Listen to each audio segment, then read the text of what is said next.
बोलो कृष्ण कन्हैया लाल की, भागवत भगवान की। तो राम जी ने कहा अगस्त्य ऋषि से कि महाराज पानी की व्यवस्था नहीं हो पा रही है, तो एक काम आप करिए कि आप तो संत हैं, एक युग में भोजन करें और दूसरे युग में पानी पिए। आगे जो द्वापर युग आ रहा है तो द्वापर युग में गिरिराज को उठाऊंगा। भगवान श्री कृष्ण ने कहा अगस्त्य ऋषि से। तो क्रोध में आकर इंद्र जितनी जल की वृष्टि करे आप सारा जल पान करें। अगस्त्य ऋषि बोले ठीक है, एक समाधि लगाऊंगा तो द्वापर आ ही जाएगा। तो आज प्रभु ने जैसे ही गिरिराज को उठाया तो इशारा कर दिया कि बाबा जहां कहीं भी हो आप आकर जल का पान करें।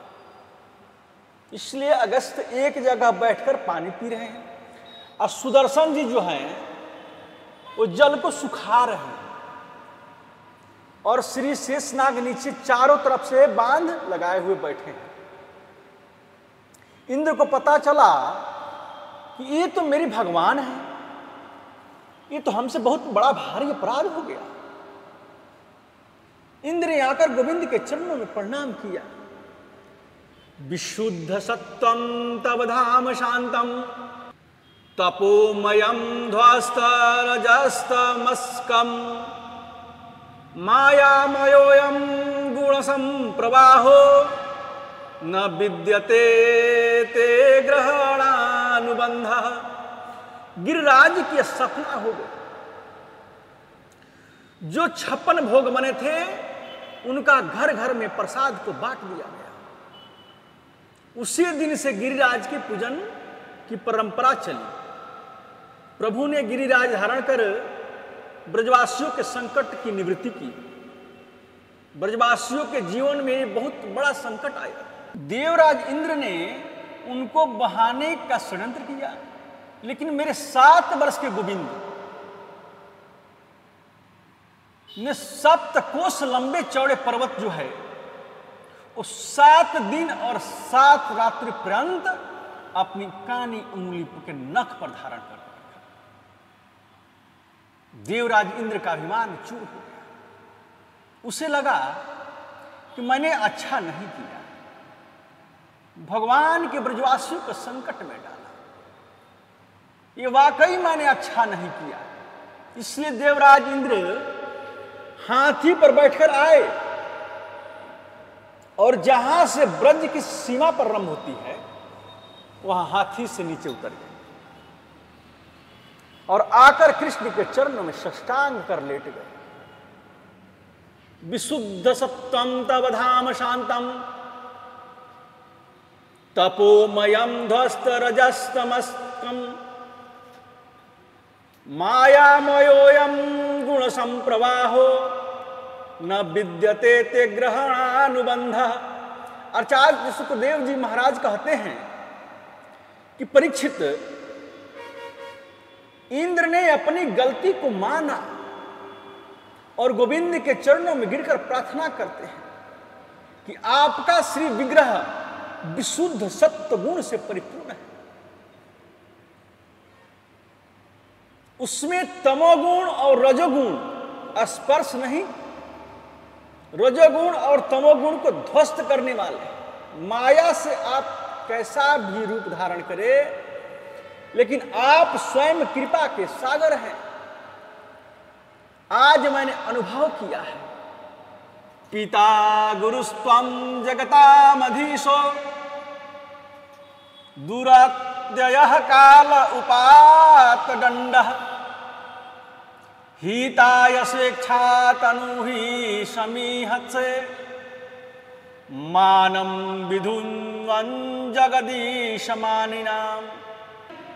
देवराज इंद्र ने बड़ी सुंदर स्तुति की है। कहते हैं कि जगत के पिता तो केवल आप हो, सबके पिता तो केवल आप हैं, जगत गुरु तो केवल श्री कृष्ण हैं। इसलिए अर्जुन भी गीता में कहते हैं कि तुम ही जगत के पिता हो, चराचर के गुरु हो, चराचर के स्वामी हो, सर्वस्व तो केवल प्रभु आप ही हैं। इंद्र कहते हैं कि सब कुछ आप ही हो, लेकिन मेरी भ्रांति देखो, मेरी नासमझी देखो, मैंने आपको जगत गुरु समझा, आपने आपको जगत का स्वामी समझा, कितनी बड़ी गलती कर दी गोपाल। इंद्र जो है भगवान के स्तुति कर रहे हैं, भगवान से क्षमा मांग रहे हैं, प्रार्थना कर रहे हैं, विनय कर रहे हैं, अनुनय कर रहे हैं कि ब्रजवासियों को मैंने बहाकर विनष्ट करने का प्रयास किया, क्या ये मेरा अपराध क्षम्य है? बिल्कुल क्षम योग्य अपराध नहीं है, लेकिन आप जैसा कौन कृपालु होगा? ऐसो को उधार जग माही, बीना सेवा जो द्रवही दीन पर राम सरिस, राम सरिस को नाही। हमारे राम कृष्ण तो ऐसे कृपालु हैं सज्जनों कि प्राणी के अवगुणों को,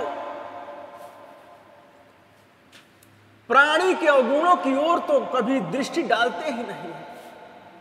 यदि परमात्मा जीव के अवगुणों को देखने लग जाए तो हजार जन्मों में भी हमें भगवान से मिलना नहीं हो सकता है। लेकिन वो तो इतने कृपालु हैं, भाव से एक फूल भी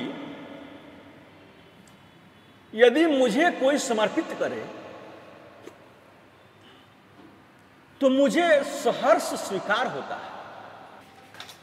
मुझे बहुत पसंद है, कोई प्रेम से पुकारे तो सही। अहो बकीतम अस्तना कालकूट जिघांसया पाययदप्यसाध्वी लेभे गतिम धातृचिंतां ततोन्यम कम वा दयालु शरणं ब्रजेम। ये राक्षसी पुतना स्तनों से जहर लगाकर कृष्ण को मारने आई, लेकिन गोविंद ने उसके जहर की ओर ध्यान नहीं दिया था।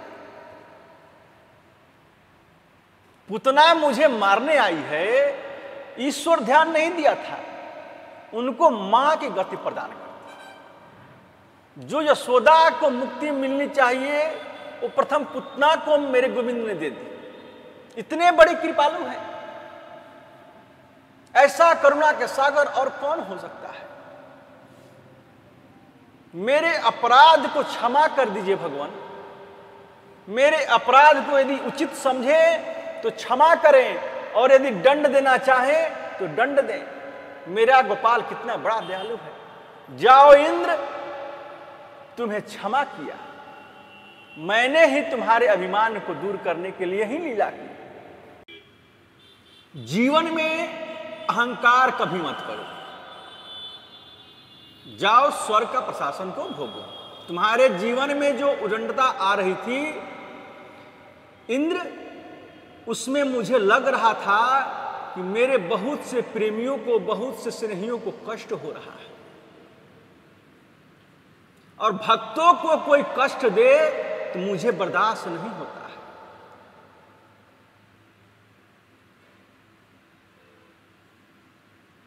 भक्त मेरा है और मैं भक्त का हूं, ये प्रतिज्ञा कभी छोड़ नहीं सकता। जीवन में कभी अभिमान मत करना।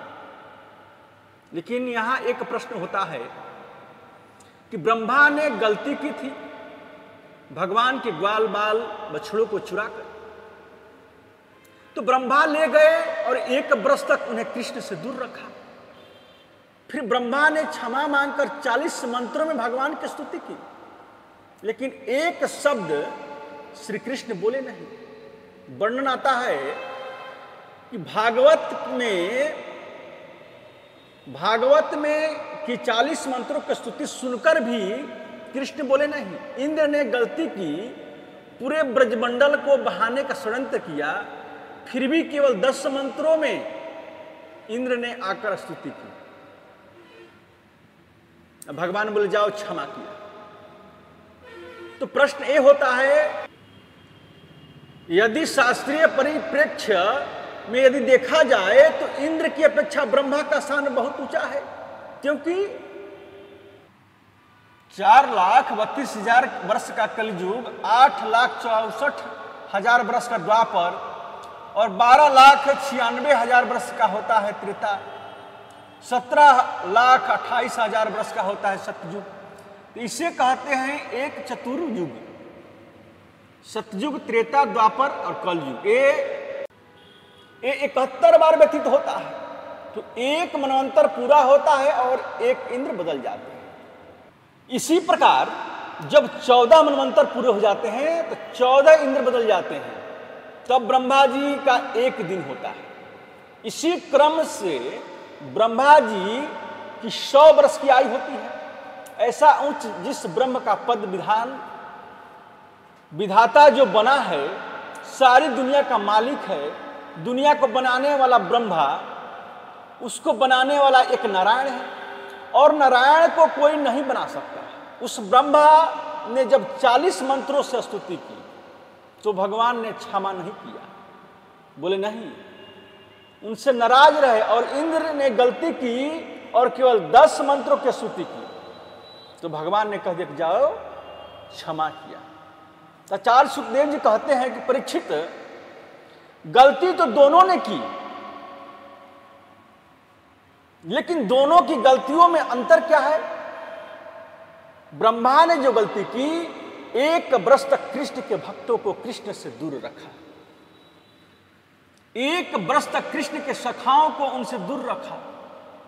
इंद्र ने जो गलती की, पूरे ब्रह्मंडल को बहाने का षड्यंत्र किया। फिर मेरे प्रभु ने एक हाथ से गिरिराज को उठाया तो दूर दूर रहने वाले जो ब्रजवासी हैं वो 7 दिन तक भगवान के पास में रहे। अब ब्रह्मा जी गलती में भक्त दूर चले गए और इंद्र की गलती में भक्त पास आ गए, इसलिए प्रभु ने इंद्र को क्षमा किया, अब ब्रह्मा को क्षमा नहीं किया। लेकिन क्या कहा जा सकता है ब्रज की महिमा का? ऐसा गिरिराज महाराज की तलहटी का आकर्षण। इंद्र महाराज बोले कि मुझे इंद्रलोक में नहीं जाना, मुझे स्वर्ग नहीं जाना। भगवान कहते हैं क्यों? इंद्र बोले अब तो गिरिराज जी की तलहटी में किसी पेड़ के नीचे पड़ा रहूंगा, बस यहां बैठे बैठे भजन करूंगा, मुझे इंद्र नहीं बनना, स्वर्ग की पदवी नहीं चाहिए। भगवान बोले यहां क्या रखा है भैया? तुम्हारे स्वर्ग के वैभव को छोड़कर अगर राज्य की तलहटी में कैसे रह सकते हो? अरे जिन्हें एसी कमरे में सोने की आदत है, सवेरे उठते ही कप दर्शन की आदत है, तो गिरिराज की तलहटी में कैसे रह सकते हैं? तो ब्रजवास तो वही कर सकता है जिसके जीवन में त्याग हो। जब तक जीवन में त्याग नहीं होता है, जब तक जीवन में त्याग की भावना आएगी नहीं, तो कोई ब्रज में वास कर ही नहीं सकता। इंद्र बोले कि सब कुछ छोड़ दूंगा, मुझे तो यहीं रहना है। वैसे देवराज इंद्र का वैभव हम लोगों को जैसा नहीं है। देवराज इंद्र का स्वर्ग हम लोगों जैसा छोटा वैभव नहीं है। वो देवताओं के राजा है। इंद्र कहते हैं जितनी बड़ी समर्थ्य है भक्ति की, तो देवराज इंद्र ने जैसे ही भक्तों से यही आकांक्षा व्यक्त की, प्रभु ने कहा जाओ स्वर्ग के प्रशासन को करो, फिर ब्रज के प्रति तुम्हारी निष्ठा बना रहेगी, तो दूर रहने पर भी तुम्हें लगेगा कि तुम यहीं हो। आपको शास्त्रीय कहूं, शास्त्रीय बात यह है कि पास में रहकर भी यदि मानसिक चिंतन दूर का है तो शरीर से पास रहना भी उतना लाभप्रद नहीं है, और दूर रहकर भी यदि मन में चिंतन वृंदावन का है तो शायद दूर रहने पर भी आपको किंचित वृंदावनवास का फल तो प्राप्त होगा ही। यह कलयुग का विशेष प्रताप है कि यहां मन में सोचने से पुण्य का फल तो कुछ मिल जाता है। पर पाप का फल सोचने से नहीं, करने से ही मिलता है। इसलिए आप जहां कहीं भी रहें, ज्यादा से ज्यादा चिंतन वृंदावन का करो, ज्यादा से ज्यादा याद बाके बिहारी के करो, तो बिहारी जी को कभी तो याद आएंगे उनको कभी न कभी। तो स्मरण चिंतन जरूर बनाकर रखें। गिरिराज महाराज को प्रणाम करके इंद्र जी चले गए। सुरभि गाय ने आकर गोविंद को अपने दूध से स्नान कराया, अपने दूध से अभिषेक कराया मेरे गोविंद का। आज से वास्तव में सुरभि गाय ने प्रभु का नाम गोविंद रखा।